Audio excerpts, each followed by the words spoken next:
Hi students, welcome back to Google Classroom Sri Gokulam Public School, Guruvayur. How are you children? Hope you all are fine over there. Today we will study a new chapter, that is chapter 7, Formation of a Company. Formation of a company is a complex activity involving completion of legal formalities and procedures. In India, these legal provisions have been provided in the Companies Act 2013. So, the formation of a company involves three distinct stages. What are they? They are promotion, incorporation, and subscription of capital. However, it may be noted that these stages are appropriate from the point of view of formation of any kind of company. Private company as against public limited company is prohibited to raise funds from the public. That means private company cannot invite the general public for subscribing to its shares. Therefore, a part of the capital subscription stage is not relevant to it. Let's discuss each of these stages in detail. The first one is promotion. Promotion is the first stage in the formation of a company. Promotion of a company refers to all those steps which are taken from the time of having an idea of starting a company to the time of actual starting of the company business. So, promotion mainly involves the discovery of business idea, its investigation and assembling necessary resources to set up the business. Then, who is a promoter? People who think of forming a company and take necessary steps in its formation are known as promoters or company promoters. The person who conceives such an idea is called company promoter. In simple terms, we can say the person who performs all the activities during the promotion stage is known as promoter. The promoter can be an individual, a group of persons, or an institution. Now, let's discuss the main functions of a promoter. The first one is identification of business opportunity. The first and foremost activity of a promoter is to identify a business opportunity. Then the opportunity may be in respect of producing a new product or service or making some product available through different channels. That means this stage begins with the discovery of an idea to set up a business. An idea may be to set up a new business or to expand the existing business. Then the promoter identifies the profitability of the idea by analyzing the opportunities available, resources required, amount of capital required, and the degree of risk involved. And the next function of promoter is feasibility studies. Here, it may not be feasible or profitable to convert all identified business opportunities into real projects. That means the promoter does detailed investigation to give practical shape to the business idea. So, the promoter, with the help of experts such as chartered accountants, engineers, etc., to do the detailed investigation regarding cost, profitability, production process, demand of the product, etc.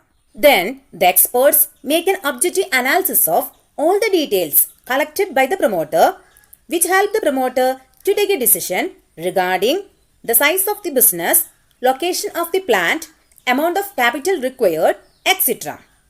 Then the feasibility studies mainly includes technical feasibility, financial feasibility, and economic feasibility. Then what is technical feasibility? The project is considered technically unfeasible unless the technology or other required inputs can be imported or are available in our country. And the next one is financial feasibility. You know that every business activity requires funds. So the promoters have to estimate the fund requirements for the identified business opportunity. If the required capital or funds for the business idea are so large that it cannot be easily be arranged within the available means, so the project has to be given up. That means the project idea is said to be financially unfeasible. And the last one is economic feasibility. Sometimes the project is technically viable and financially feasible, but the chance of it being profitable is very little. In such a situation, the project idea will be rejected. It is because the businessman prefer to carry on with the ideas which are profitable. And the next function of promoter is name approval. Here, the promoters have to select a name for the business and submit an application to the Registrar of Companies of the state in which the registered office of the company is to be situated for its approval. Some points should be considered before you give a name for the business. The first one is, two companies cannot have identical names. And the next one is, it is necessary for every company to get its name approved from the registrar so that it does not match with any other company's name. Therefore, three names in order of their priority are given in the application to the Registrar of Companies. Then the registrar matches the name with the names of other companies, and if it is not identical, then the registrar approves the name. And the next function is fixing up signatories to Memorandum of Association. Children, do you know what is Memorandum of Association? Memorandum of Association is the prime document on the basis of which a company is incorporated. In the next class, we will discuss in detail about Memorandum of Association. Here, in this function, the promoters have to decide about the people who will be signing the memorandum. The people who sign the memorandum are the first members of the company. In the case of public limited company, minimum 7 signatories are required. But in the case of private company, 2 signatories are required. Usually, the signatories of memorandum become the first directors of the company. And promoters also take their written consent to act as directors and ask them to buy qualification shares in the company. And the next function is appointment of professionals. The promoter appoints certain professionals such as mercantile bankers, auditors, etc. to assist them in the preparation of necessary documents which are required to be with the Registrar of Companies. For example, the promoter appoints brokers and underwriters to ensure the availability of capital by sale of a company's security. And bankers are appointed to have smooth financial dealings. And the next function of promoter is preparation of necessary documents. Here, the promoter takes steps to prepare some legal documents which are required during incorporation of the company. The common documents are Memorandum of Association, Articles of Association, Prospectus, etc. In the next class, we will discuss in detail about the various documents required for the formation of a company. Thus, the promoters perform all these functions to bring a company into existence. Important documents used in the formation of a company. The first one is Memorandum of Association. Then, what is Memorandum of Association? Memorandum of Association is the principal document or most important document of a company. So, it is considered as the charter of the company. And it contains the powers and objectives of the company and its relationship with the outside world. This is the reason that no company can be registered without its own Memorandum of Association. And it can be altered only according to the provisions made in the Companies Act regarding its alterations. Let's discuss the main clauses or contents of Memorandum of Association. Clauses in the Memorandum of Association mainly involve name clause, registered office clause, object clause, liability clause, and capital clause. Let's discuss each of these clauses in detail. The first one is name clause. This clause contains the complete name of the company. The company can choose any name subject to the following restrictions. The first one is the name of the company must end with the word limited in the case of public limited company and with the word private limited in case of private limited company. And the next one is the proposed name should not be similar or identical to the name of existing company. And the name of the company should not convey any connection or link of the company with a government department or local authority, because it is undesirable and it may mislead the public. Then, the name of the company should be displayed on all documents used by the company, and it must be engraved on the seal of the company. And the next clause in Memorandum of Association is Registered Office Clause. This clause contains the name of the state in which the registered office of the company is proposed to be situated. The significance of this clause is that the concerned registrar of companies and legal jurisdictions of courts are determined on the basis of the registered office clause. The exact address of the registered office is not required at this stage, but the same must be notified to the registrar within 30 days of the incorporation of the company. The basic purpose of mentioning the address of the registered office is that all communications from the registrar of companies are through registered office. Further, all statutory books and records of the company are maintained at the registered office. And the next clause is Object Clause. This clause contains the main object of the company and other secondary objectives which the company may pursue. This clause defines the scope and limitations of the activities of the company. The objects must be defined and stated keeping in mind the following conditions. The first one is the objects of the company must be legal. The objects should not be contrary to the provisions of any law. The objects must not be immoral. So, from this clause, we can understand object clause specifies the objects for which the company has been formed, and it also specifies the scope of operations of the company. And the next clause is Liability Clause. This clause limits the liability of the members to the amount unpaid on the shares owned by them. That means this clause defines the liability of the members of the company. In case of companies limited by shares, the liability of the members is limited to the extent of unpaid amount of their share capital. And the next clause is Capital Clause. This clause specifies the amount of share capital with which company is to be registered. That means this clause states the total share capital of the company. This share capital with which a company is registered is called registered, authorized or nominal capital. Its significance is that a company can issue only that number of shares which are authorized by its memorandum. So, these are the main clauses of Memorandum of Association.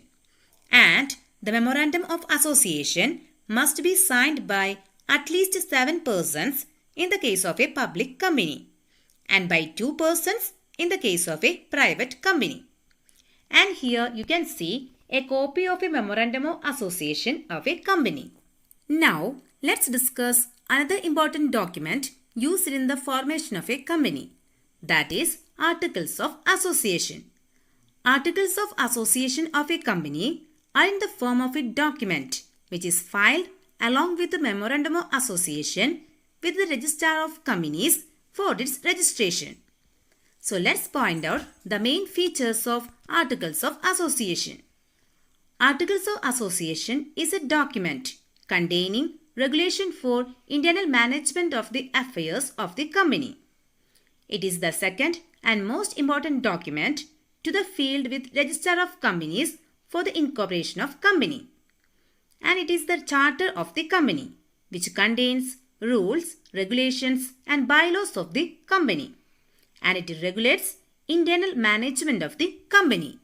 So, these are the main features of Articles of Association.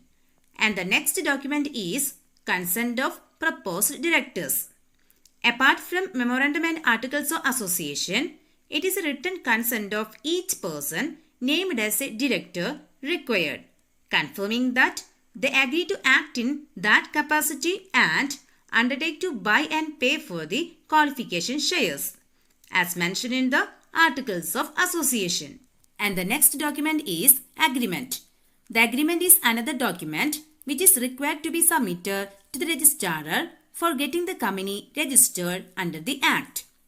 The agreement, if any, which the company proposes to enter with any individual for appointment as its managing director or whole-time director or manager. Another important document is statutory declaration. A declaration stating that all the legal requirements pertaining to registration have been complied with is to be submitted to the registrar with the above mentioned documents for getting the company registered under the law. And this statement can be signed by an advocate or by a chartered accountant or a cost accountant or a company secretary in practice who is engaged in formation of a company, etc. And the last document is receipt of payment of fee. Along with the above mentioned documents, necessary fee has to be paid for the registration of the company. The amount of such fees shall depend on the authorized share capital of the company. So these are the various documents used in the formation of a company. Now let's discuss the main differences between Memorandum of Association and Articles of Association. The first difference is on the basis of objectives. Memorandum of Association defines the objects for which the company is formed, while Articles of Association are rules of internal management of the company. They indicate how the objectives of the company are to be achieved. And the next difference is on the basis of position. Memorandum of Association is the main document of the company and it is subordinate to the Companies Act, while Articles of Association is a subsidiary document and it is subordinate to both the Memorandum of Association and Companies Act. And the next difference is on the basis of relationship. Memorandum of Association defines the relationship of the company with outsiders, while Articles of Association define the relationship of the members and the company. And the next difference is on the basis of validity. In the case of Memorandum of Association, acts beyond the Memorandum of Association are invalid and it cannot be ratified even by a unanimous vote of the members. While in the case of Articles of Association, acts which are beyond articles can be ratified by the members provided and they do not violate the memorandum. And the next difference is on the basis of necessity. In the case of Memorandum of Association, every company has to file a Memorandum of Association, while in the case of Articles of Association, it is not compulsory for a public limited company to file Articles of Association and it may adopt Table F of the Companies Act 2013. So, these are the main differences between Memorandum of Association and Articles of Association. Now, let's discuss the position of promoters in the formation of a company. Promoters undertakes various activities to get a company registered and get it to the position of commencement of business. But they are neither the agents nor the trustees of the company. That means they can be the agents as the company is yet to be incorporated. And the next point is promoters of a company enjoys a fiduciary position with the company, which they must not misuse. That means they can make a profit only if it is disclosed, but must not make any secret profits. And the next point is promoters are not legally entitled to claim the expenses incurred in the promotion of the company. However, the company may choose to reimburse them for the pre-incorporation expenses. The company may also remunerate the promoters for their efforts by paying a lump sum amount or a commission on the purchase price of property purchased to them or on the shares sold. All these shows the position of promoters in the formation of a company. So students, I hope all of you understood the concept clearly. And please note that the related URLs, notes of the lesson and test paper are also attached along with the class. Make use of these available materials. Study well and attend the test paper without fail. That's all for today. Thank you.